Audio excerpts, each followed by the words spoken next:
واحد النقطة لازم ما نتجاهلوهاش، واللي هي التحكيم.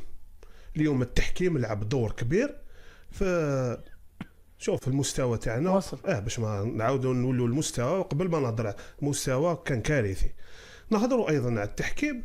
التحكيم اليوم يا اخي تكلمنا هنا في البلاطو. نعم. قلت لك باللي التحكيم الخوف، كل الخوف انه عباك جوار كيما ميسي مستحيل تخرج له انت بطاقه حمراء ولا صفراء لانه ميسي ولا كيف.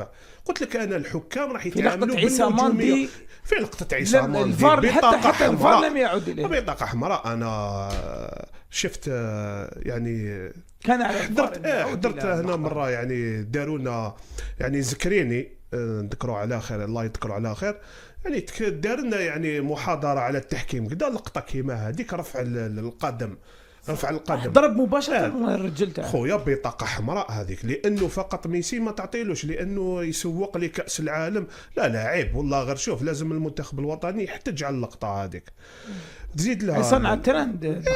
شوف بطاقه حمراء لا غبار عليها، حتى لو لم يكن الامر يتعلق بالمنتخب الوطني كنت سأقول أنه ميسي يستحق بطاقة حمراء، حتى لو لعب مع الهندوراس ولا لعبوا مع أي منتخب آخر.